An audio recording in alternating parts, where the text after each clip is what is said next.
এইমাত্র আবহাওয়া দপ্তর থেকে পাওয়া আজকের সবচেয়ে গুরুত্বপূর্ণ খবর।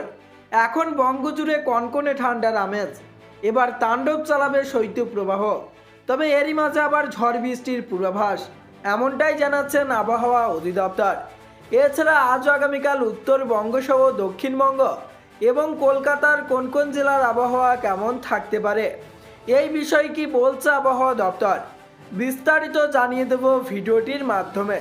বিস্তারিত জানতে হলে অবশ্যই ভিডিওটিকে শেষ পর্যন্ত দেখবেন, আর ভিডিওটি ভালো লাগলে একটি লাইক করবেন। আর এই ধরনের আবহাওয়ার আপডেটগুলি প্রতিনিয়ত আপডেট পেতে হলে আমাদের চ্যানেলটিকে সাবস্ক্রাইব করে পাশের থাকা বেল আইকনটিকে প্রেস করে আমাদের সঙ্গেই থাকবেন। তা চলুন এক নজরে দেখে নিই। হাড় কাঁপানো শীতে জবুথবু রাজ্যের মানুষ। পৌষ সংক্রান্তিতে তাপমাত্রার বিরাট পতন, জারি হলো শৈত্যপ্রবাহের সতর্কতাও। ঘন কুয়াশার জন্য সতর্কতা জারি হলো উত্তরবঙ্গের অধিকাংশ জেলায়। গত দুদিন থেকে জমিয়ে শীত পড়েছে রাজ্যে, এরই মধ্যে রয়েছে বৃষ্টির সম্ভাবনাও। আবহাওয়া দপ্তর সূত্রে খবর, আজ পুরুলিয়া, পশ্চিম বর্ধমান এবং বীরভূমের একাংশে শৈত্যপ্রবাহ চলবে। কলকাতা সহ দক্ষিণবঙ্গে এক ধাক্কায় 5 ডিগ্রি মতো কমেছে তাপমাত্রা। শুরু হয়ে গিয়েছে শীতের দ্বিতীয় ইনিংস। তবে খুব বেশি দিন তা জারি থাকবে কিনা সেই নিয়ে দ্বন্দ্ব। আবহাওয়া দপ্তর জানিয়েছে 2 থেকে 3 দিন পরই বদলে যাবে আবহাওয়া। আবহাওয়া অফিসের পূর্বাভাস, আগামী মঙ্গলবার থেকেই দক্ষিণবঙ্গের জেলাগুলিতে আকাশ মেঘলা থাকবে, যার জেরে ফের কিছুটা বাড়বে তাপমাত্রা। বর্তমানে অবাধে উত্তরা হাওয়া ঢুকছে রাজ্যে, আর তাতেই কমেছে তাপমাত্রা। আগামী দুদিনে পশ্চিমের জেলাগুলিতে 10 ডিগ্রি নিচে তাপমাত্রা নামার সম্ভাবনা রয়েছে।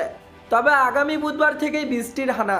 আবহাওয়া দপ্তর সূত্রে খবর, আগামী মঙ্গলবার দক্ষিণ 24 পরগনা এবং পূর্ব মেদিনীপুরে বৃষ্টি হতে পারে।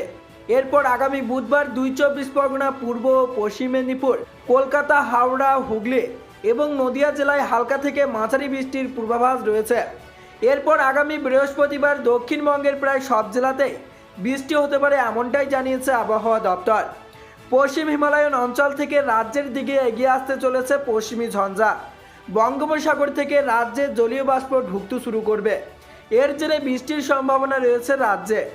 এদিকে উত্তরবঙ্গের উত্তর ও দক্ষিণ দিনাজপুর, জলপাইগুড়ি, আলিপুরদুয়ার ও কোচবিহারে ঘন কুয়াশা থাকতে পারে, জারি হয়েছে সতর্কতা। আগামী কাল ও পরশু দার্জিলিংয়ে বৃষ্টিপাত হতে পারে, এমনটাই পূর্বাভাস দিয়েছে আবহাওয়া দপ্তর। তো বন্ধুরা, এই ছিল আবহাওয়া দপ্তর থেকে পাওয়া লেটেস্ট আপডেট। তো আজকে এখানেই বিদায় নিচ্ছি, আবারও দেখা হচ্ছে পরবর্তী কোনো লেটেস্ট আপডেটের সাথে।